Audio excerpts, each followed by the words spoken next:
Assalamualaikum warahmatullahi wabarakatuh. Alhamdulillah, puji syukur kehadirat Allah Subhanahu wa Ta'ala yang sudah diberi kita nikmat kesehatan, kesempatan, sehingga kita dalam kondisi yang sangat mencekam ini, dalam kondisi yang sangat luar biasa ini, kita masih dalam keadaan sehat, sehingga kita dapat melaksanakan aktivitas sebagaimana mestinya. Kemudian selawat salam kepada Nabi Allah Muhammad Rasulullah SAW beserta keluarga dan para sahabatnya sekalian. Yang terhormat dosen pembimbing mata kuliah perencanaan pendidikan beserta teman-teman yang dirahmati Allah Subhanahu wa Ta'ala. Hari ini saya akan mencoba menjelaskan menerangkan apa itu model perencanaan pendidikan. Jadi kepada teman-teman yang ingin nanti memberi tanggapan, dipersilahkan, silakan komen di bawah video ini. Kemudian kalau ada yang suka ya silakan like aja, kemudian kalau nggak suka dislike aja, nggak apa-apa kok, dan jangan lupa subscribe-nya ya. Oke, kita lanjut ke pembahasan. Jadi model dalam Kamus Besar Bahasa Indonesia dapat diartikan sebagai macam, pola, acuan ragam, barang tiruan yang kecil dan sesuai dengan yang ditirukan.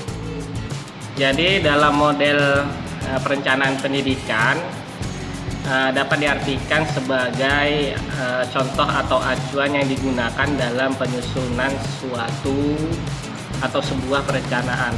Lebih umumnya membahas rencana dan kebijakan tertinggi dalam instansi pendidikan.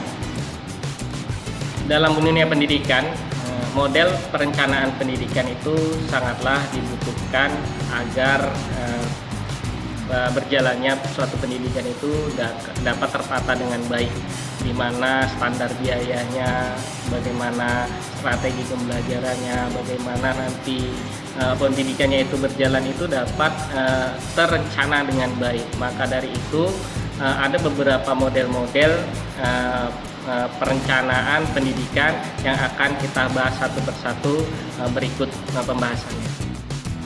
Model perencanaan yang pertama adalah model perencanaan komprehensif. Model ini digunakan untuk menganalisis perubahan-perubahan dalam sistem pendidikan secara keseluruhan. Selain itu, berfungsi sebagai suatu patokan dalam menjabarkan rencana-rencana yang spesifik ke arah tujuan-tujuan yang lebih luas. Model ini berfungsi sebagai patokan dalam menjabarkan rencana-rencana yang lebih spesifik atau khususnya ke arah tujuan yang lebih global dan luas. Metode ini juga dapat digunakan menganalisis perubahan secara luas dalam suatu rencana pendidikan secara menyeluruh. Model yang kedua adalah model target setting. Model ini diperlukan dalam upaya melaksanakan proyeksi atau memperkirakan tingkat perkembangan dalam kurun waktu tertentu.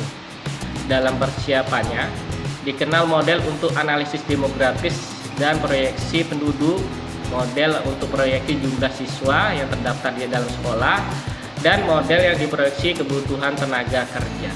Itulah yang dimaksud dengan model target setting. Model yang ketiga adalah model pembiayaan dan efektivitas biaya. Model ini digunakan untuk menganalisis proyek-proyek dalam kriteria efisien dan efektivitas ekonomis. Dengan model ini dapat diketahui proyek yang paling fleksibel dan memberikan suatu perbandingan yang paling baik di antara proyek yang menjadi alternatif penanggulangan masalah yang dihadapi. Penggunaan model ini dalam pendidikan didasarkan kepada pertimbangan bahwa pendidikan itu tidak terlepas dari masalah pembiayaan. Dan dengan jumlah biaya yang dikeluarkan selama proses pendidikan diharapkan mampu memberikan keuntungan tertentu. Penggunaan model ini dalam dunia pendidikan didasarkan bahwa pendidikan tidak terlepas dari biaya yang diharapkan membawa keuntungan atau benefit. Dapat dikatakan model ini sama dengan model untung rugi. Model yang keempat adalah model PBBS. PBBS ini adalah model yang cukup panjang untuk diulas secara detail, maka pada kesempatan ini saya akan coba menjelaskan secara ringkas apa sih model PBBS itu. Jadi PBBS itu adalah singkatan dari planning, programming, budgeting system dalam bahasa Indonesia adalah sistem perencanaan, program penyusunan program dan penganggaran atau SP4. Untuk memahami model PPBS secara baik, maka kita perlu perhatikan sifat-sifat esensial dari sistem ini. Esensi dari PPBS adalah sebagai berikut. Yang pertama adalah merincikan secara cermat dan menganalisis secara sistematik terhadap tujuan yang tidak dicapai. Yang kedua adalah mencari alternatif-alternatif yang relevan. Cara yang beda-beda untuk mencapai tujuan. Yang ketiga, menggambarkan biaya total dari setiap alternatif, baik biaya langsung maupun tidak langsung, biaya yang telah lewat maupun yang akan datang, biaya yang berupa uang ataupun biaya yang berupa barang.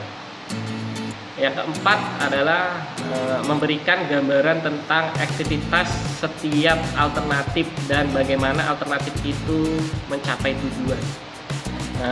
Kemudian yang kelima, membandingkan dan menganalisis alternatif tersebut, yaitu mencari kombinasi yang memberikan efektivitas yang paling besar dari sumber yang ada dalam pencarian tujuan. PPBS merupakan suatu pendekatan yang sistematik yang berusaha untuk menetapkan tujuan, mengembangkan program-program yang dicapai, menemukan besarnya biaya dan alternatif, dan menggunakan proses penganggaran yang merefleksikan kegiatan program dalam jangka panjang.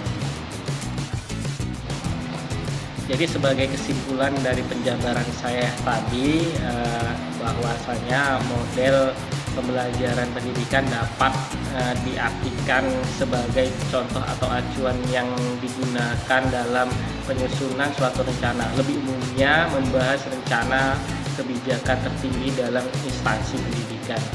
Dan adapun beberapa macam-macam model perencanaan dalam pendidikan, yaitu yang pertama adalah model perencanaan komprehensif, kemudian yang kedua adalah target setting, yang ketiga adalah model pembiayaan dan efektivitas biaya, yang keempat adalah model PPBS. Mungkin itu saja yang bisa saya sampaikan. Atas nama pribadi saya mohon maaf. Mungkin kalau ada tanggapan dari kawan-kawan sekalian, silahkan komen video ini serta berikan kritik dan saran agar untuk perbaikan kedepannya. Demikian dari saya, terima kasih. Saya akhiri. Assalamualaikum warahmatullahi wabarakatuh.